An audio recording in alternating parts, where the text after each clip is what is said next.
नमस्कार दोस्तों, मैं आराधना सोनी स्वागत करती हूँ आपका study with Sony classes YouTube channel पर। आज हम एक फिजिक्स के इम्पॉर्टेंट टॉपिक के बारे में बात करने वाले हैं, जो है ग्रेविटेशन यानी कि गुरुत्वाकर्षण। ये बहुत इंटरेस्टिंग टॉपिक है दोस्तों। क्वेश्चंस अधिकतर इसमें से पूछे जाते हैं, घुमा फिरा करके कॉम्पिटिटिव एग्जाम्स में भी पूछे जाते हैं। तो छोटी क्लास से लेकर के साइंस में बड़ी क्लासेस तक इसमें जो है क्वेश्चंस पूछे जाते हैं। हम अपना टॉपिक स्टार्ट करने से पहले छोटी मोटी जो जानकारियाँ हैं, बेसिक नॉलेज हैं, वो ले लेते हैं। तो जो सबसे फर्स्ट टर्म होती है तारा, वो हम स्काई में देखते हैं कि बहुत सारे स्टार्स जो हैं वो हमें दिखाई देते हैं शाइन करते हुए। तो ये सब हैं, कैसे हम डिफाइन कैसे करेंगे। तो ब्रह्मांड में स्थित एक स्थिर पिंड यानी कि जो स्थिर है, मूवमेंट नहीं करा एक ही पोजीशन पे है, वो कहलाएगा हमारा तारा। फॉर एग्जाम्पल सन यानी कि सूर्य क्या है दोस्तों हमारे लिए तारा, क्योंकि ये मूवमेंट नहीं कर रहा है। पहले टॉलमी नामक एक वैज्ञानिक हुआ करते थे, जिन्होंने भूकेंद्रीय यानी कि जियोसेंट्रिक मॉडल दिया था। उन्होंने उसमें कहा था कि पृथ्वी जो है वो केंद्र पर है और बाकी सब पिंड इसके आसपास चक्कर लगा रहे हैं, सूर्य भी इसके आसपास चक्कर लगा रहा है, जबकि ये गलत है। अब जो नई धारणा हमारे पास आई है दोस्तों, वो क्या है कि जो सूर्य है वो केंद्र में और बाकी आसपास इसके सारे पिंड, पृथ्वी भी इसके आसपास चक्कर लगा रही है। यही है सूर्य केंद्रीय मॉडल यानी कि हेलियोसेंट्रिक मॉडल। ये मॉडल हमें दिया था निकोलस कोपरनिकस ने, और 5वीं शताब्दी में आर्यभट्ट जी जो गणितज्ञ हैं हमारे हिंदुस्तान के, उन्होंने 5वीं शताब्दी में ही इस मॉडल को हमें दे दिया था। तो अभी तक यही चल रहा है सूर्य केंद्रीय मॉडल, यानी कि जो सन है वो सेंटर में और बाकी सारे पिंड इसके आसपास चक्कर लगा रहे हैं। सेकेंड टर्म है दोस्तों ग्रह होते हैं सूर्य के चारों चक्कर लगाने वाले पिंड, यानी कि जो सूर्य उसके आसपास जो भी पिंड चक्कर लगा रहे हैं, जितनी भी कक्षाओं में चक्कर लगा रहे हैं, ये सब पिंड क्या कहलाएंगे दोस्तों, ग्रह। आगे है उपग्रह। उपग्रह क्या होता है दोस्तों, ग्रह के चारों ओर चक्कर लगाने वाले पिंड, यानी कि जो ग्रह है इसके आसपास जो पिंड चक्कर लगाएगा वो उपग्रह कहलाएगा। ठीक है दोस्तों, ये आगे डायग्राम में हमने शो कर रखा है तारा, जो हमारा सूर्य भी है एक तारा। ठीक है, ये सेंटर में बता रखा है, इसके आसपास सूर्य के आसपास जो पिंड चक्कर लगा रहा है वो हो गया ग्रह। ठीक है, इस ग्रह के आसपास जो पिंड चक्कर लगाएगा वो हो जाएगा उपग्रह। उपग्रह भी हमारे पास दो प्रकार के होंगे, एक तो होगा कृत्रिम और एक होगा प्राकृतिक। कृत्रिम उपग्रह जो मानव बनाएंगे, प्राकृतिक जो नेचुरली हमें मिले हुए हैं, जैसे कि चंद्रमा जो है वो पृथ्वी का चक्कर लगाता रहता है। इस प्रकार से जो चंद्रमा है वो भी एक प्राकृतिक उपग्रह है, क्योंकि ये ग्रह का चक्कर लगा रहा है, ग्रह सूर्य का चक्कर लगा रहे हैं। ठीक है, एक और इम्पॉर्टेंट बात है दोस्तों, सूर्य जो है उसके आसपास टोटल 8 पिंड चक्कर लगाते हैं। कितने? टोटल 8। ये जो 8 ग्रह है ये चक्कर लगा रहे हैं इसके आसपास।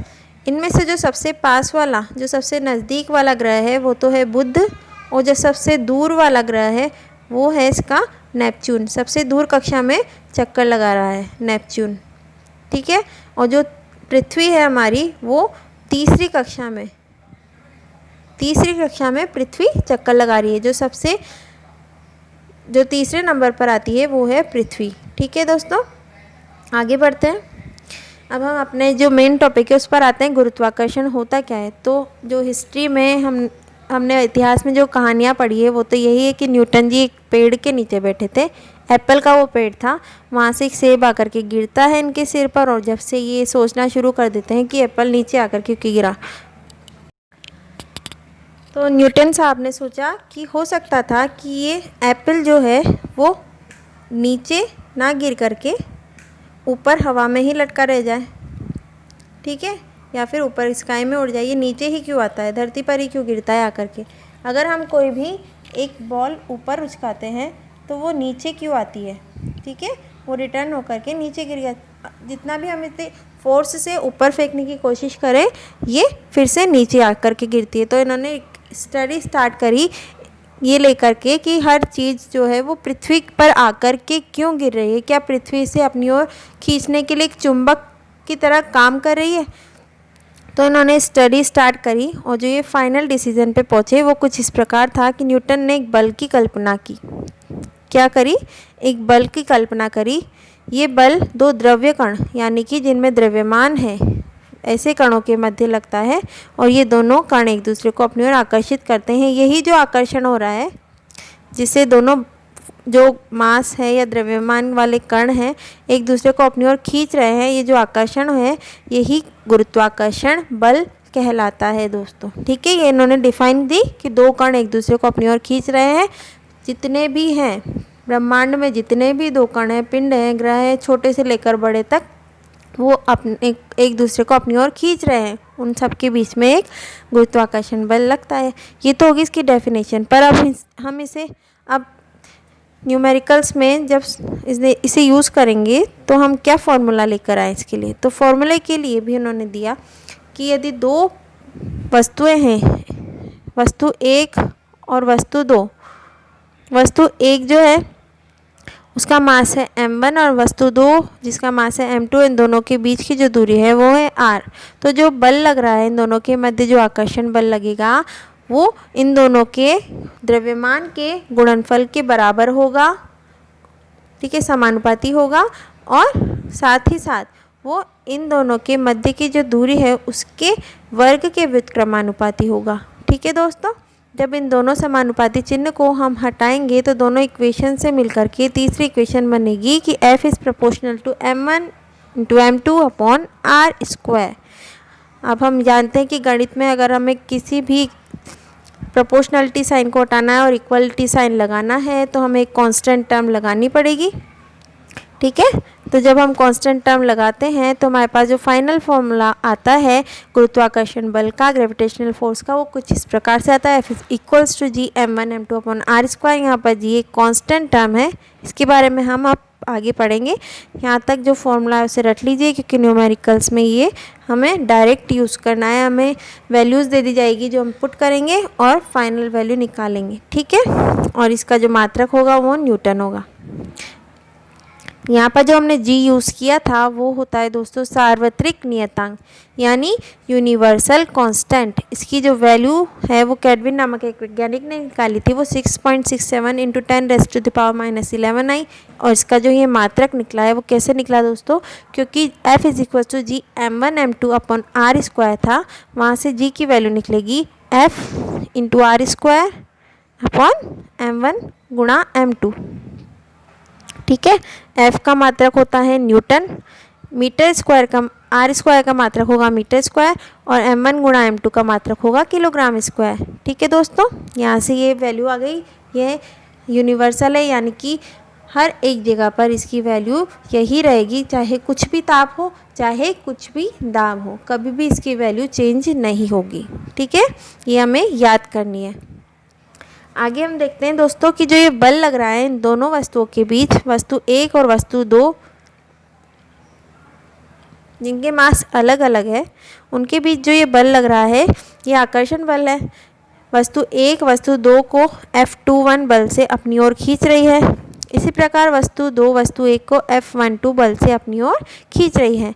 ये जो दोनों बल हैं ये जो परिमाण में है यानी कि क्वांटिटी में सेम होगी, क्योंकि जो फॉर्मूला है F is equal to G m1 m2 upon r square, उससे वैल्यूज़ पुट करने पर ये दोनों बल हमें बराबर मिलेंगे। पर देखिए इनकी दिशा अलग है, क्योंकि ये एक सदिश राशि होती है, इसलिए इसे दिशा के साथ डिनोट करने पर हमें जो इक्वेशन मिलती है वो होती है F12 is equals to minus of F21 vector. Minus sign यहाँ पर डिनोट करता है इन दोनों की दिशा एक दूसरे के विपरीत है और ये दोनों एक दूसरे के बराबर है। ठीक है दोस्तों, इतना समझ में आया। आगे बढ़ते हैं। यानी कि प्रत्येक दो कणों के मध्य लगने वाला बल हमेशा एक दूसरे के विपरीत लगेगा तथा ये मात्रा में, परिमाण में हमेशा समान होगा, चाहे वस्तु कितनी ही छोटी हो और दूसरी वस्तु कितनी ही बड़ी हो। ठीक है दोस्तों, अब जो हमारे पास एक सवाल है वो ये है कि जब पृथ्वी पर कोई कण आकर के गिरता है तो वो पिंड ही पृथ्वी पर क्यों गिरता है, जबकि इन दोनों के मध्य में आकर्षण का बल लग रहा है। ये भी बल F लगा रहा है, ये भी बल F लगा रहा है। पृथ्वी का मास हो गया कैपिटल M और स्मॉल, इस छोटे से पिंड का मास हो गया स्मॉल m। तो ये दोनों बल अपने को F बल से दूसरी वस्तु को आकर्षित कर रहे हैं। पर ये ही आकर्षण का जो शिकार हो रही है ये छोटी वस्तु, यही क्यों आकर पृथ्वी पर गिर रही है, पृथ्वी आकर के पिंड पर क्यों नहीं चिपक रही है। तो इसका जो हमें सॉल्यूशन मिलता है वो न्यूटन की जो सेकंड समीकरण थी, सेकंड नियम था F = ma, उससे मिलेगा दोस्तों। यहाँ पर जो है F = ma से हमारे पास आता है A = F/a। m ए क्या है, त्वरण, जो मैंने पिछली वीडियो में आपको सिखा दिया है क्या होता है, ये आप पिछली वीडियो में देख सकते हैं। त्वरण क्या होता है, जब m का मान यहाँ पर बहुत छोटा है तो a का मान क्या हो जाएगा दोस्तों, बहुत बड़ा।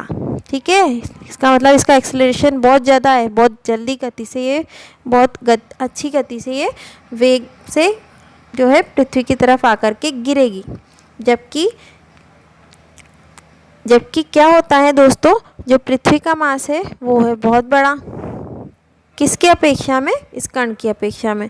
तो जो हमें एक्सेलरेशन की वैल्यू मिल रही है दोस्तों F/m से m का मान ज़्यादा होने की वजह से एक्सेलरेशन की वैल्यू कम होगी, यानी कि बहुत ही नगण्य होगी, क्योंकि m का मान बहुत ज़्यादा है। ठीक है, तो यहाँ पर एक्सेलरेशन कहाँ पर होगा, केवल और केवल इस पिंड के लिए, इसके लिए होगा एक्सेलरेशन की वैल्यू 0 पिंड पृथ्वी के लिए। ठीक है दोस्तों, और जो ये एक्सेलरेशन हमें मिल रहा है ये होता है गुरुत्वीय त्वरण। क्या होता है दोस्तों, गुरुत्वीय त्वरण। इस गुरुत्वाकर्षण बल के जो कुछ इंपॉर्टेंट फैक्ट्स हैं वो कुछ इस प्रकार से है। प्रकृति का सबसे दुर्बल बल है, यानी वीक फोर्स है। छोटे मोटे कण में तो ये हमें दिखाई नहीं देगा। ठीक है, पृथ्वी पर जो सामान्य वस्तुओं के बीच लगने वाले गुरुत्वाकर्षण बल का आभास हमें नहीं होता है सामान्य। और अगर भारी पिंड है जिनका द्रव्यमान अत्यधिक है, वहाँ पर ये प्रभावी होगा। ठीक है, इस वजह से हम देखने को मिलता है कि जो छोटे छोटे पिंड है वो तो आकर के गिर जाते हैं, जबकि भारी भारी ग्रह और उपग्रह है वो एक ही कक्षा में चक्कर लगाते रहते हैं, क्योंकि वहाँ पर जो गुरुत्वाकर्षण का बल लग रहा है वो दोनों साइड बराबर लग रहा है, वो एक दूसरे को कैंसिल आउट कर देते हैं। इस वजह से कोई भी पिंड आकर के गिरता नहीं है। आगे हम देखते हैं पिंड का भार। अधिकतर हम बात करते हैं दोस्तों कि इस पिंड का क्या वेट होगा। ठीक है, या किसी वस्तु का क्या वेट होगा, या हमारा खुद का क्या वेट होगा। तो ये वेट क्या है, ये भार क्या है दोस्तों, ये भी एक बल है जो पृथ्वी द्वारा हम पर लगाया जाने वाला गुरुत्वाकर्षण बल ही है दोस्तों। ठीक है, यहाँ पर परिभाषा दी गई है, पृथ्वी के कारण किसी पिंड पर कार्यरत गुरुत्वाकर्षण बल ही पिंड का भार वेट होता है। और जो 1 किलोग्राम भार होता है इसे भौतिक विज्ञान में 9.8 न्यूटन के द्वारा ही प्रदर्शित किया जाता है। इसका मान 9.8 न्यूटन बल के बराबर ही होता है। और जो ये भार है इसे F = mg द्वारा दिया जाता है। यहाँ पर m जो है वो वस्तु का द्रव्यमान है और स्मॉल g जो है गुरुत्वीय त्वरण है। गुरुत्वीय त्वरण अभी मैंने आपको समझाया दोस्तों, पृथ्वी द्वारा जो एक्सेलरेशन लग रहा है इस मास के ऊपर वो हो गया गुरुत्वीय त्वरण। अब जो स्मॉल जी और कैपिटल जी, इसमें हम बहुत कंफ्यूज होते हैं, इनमें क्या रिलेशन है दोस्तों, वो निकालेंगे हम। बहुत सी बार हम क्या करते हैं, F = mg में तो कैपिटल जी लिख देते हैं और उसकी वैल्यू डाल देते हैं, तो न्यूमेरिकल गलत हो जाता है। इसी प्रकार से जहाँ कैपिटल जी लिखना है वहाँ पर हम स्मॉल जी लिख देते हैं और उस न्यूमेरिकल का भी हमारा जो आंसर है वो गलत आएगा। तो हमें स्मॉल जी और कैपिटल जी की जो वैल्यूज़ है वो याद करनी है और वो कहाँ कहाँ पुट करना है ये भी हमें देखना है, क्योंकि ये दोनों अलग अलग भिन्न भिन्न राशियाँ हैं। तो इनमें जो आपस में संबंध है वो हम इस फॉर्मूले से निकालेंगे कि F बराबर mg होता है और F बराबर capital G capital M into small m/r²। यहाँ पर कैपिटल M तो है पृथ्वी का मास और जो स्मॉल m है वो किसी कण का मास है जो इसके ऊपर रखा है। अब इन दोनों पर जो ये दोनों जो बल है, भार बल और गुरुत्वाकर्षण बल, वो दोनों बराबर है। ठीक है, तो आगे जब इन दोनों इक्वेशंस को हम सॉल्व करते हैं तो जी की वैल्यू जो है हमें ये मिलती है, जी बराबर कैपिटल जी कैपिटल m/r²। और फाइनली जो जी की वैल्यू हमें मिलती है वो होती है 9.8 मीटर/सेकंड²। इसे रट लीजिए दोस्तों, हर एक न्यूमेरिकल में ये बहुत यूज़ आएगी, पूरी फिजिक्स में ये बहुत यूज़ आएगी। बहुत सी जगह पे हम इसे अप्रॉक्सीमेटली = 10 भी कर देते हैं। ठीक है, 9.8 इसे अप्रॉक्सीमेटली = 10। आगे हमने एक न्यूमेरिकल लिया है दोस्तों, इसे सॉल्व करते हैं। दो समरूप गोले एक दूसरे से 10 मीटर की दूरी पर हैं। यदि उनके बीच गुरुत्वाकर्षण बल 66.7 न्यूटन हो तो प्रत्येक गोले का द्रव्यमान ज्ञात करो। क्या है दोस्तों, समरूप गोले। पहले तो इसे देखिए, इन दोनों के बीच की दूरी दे रखी है और गुरुत्वाकर्षण बल दे रखा है। हमें क्या निकालना है, इनका मास। तो माना इन दोनों गोलों के द्रव्यमान है कैपिटल M और इन दोनों के बीच की दूरी है 10 मीटर। ठीक है, ये हमें R की वैल्यू दे रखी है। अब हमें पता है, न्यूटन साहब ने हमें फॉर्मूला दे दिया है, F=G m1m2/r²। यहाँ से m1 की तो वैल्यू हो गई कैपिटल M और m2 की वैल्यू भी हो गई कैपिटल M, क्योंकि ये समरूप गोले हैं, समान गोले हैं। ठीक है, यहाँ से m² की वैल्यू हमारे पास निकल कर के आती है F×r²/g। जब वैल्यूज़ पुट करते हैं तो हमारे पास डायरेक्टली m की वैल्यूज़ आ जाएगी दोस्तों, जो कुछ इस प्रकार से होगी। ठीक है दोस्तों, m की वैल्यू हमारे पास आ चुकी है। m की वैल्यू होगी 10⁻⁷। पूरा इसे सॉल्व करेंगे हम, सबकी वैल्यूज़ दे रखी है, F, R की और G की वैल्यू हमें पता है, ये पता होनी चाहिए कि न्यूमेरिकल में देंगे नहीं। ठीक है, हमारे पास m की वैल्यू आई 10⁻⁷ किलोग्राम। आशा करती हूँ आपको मेरी ये वीडियो पसंद आई होगी। अगर वीडियो पसंद आई तो प्लीज़ प्लीज़ प्लीज़ इसे लाइक और सब्सक्राइब करना मत भूलिए। शेयर कीजिए दोस्तों, कमेंट बॉक्स में लिखकर बताइए आपको ये वीडियो कैसी लगी। तब तक के लिए थैंक यू।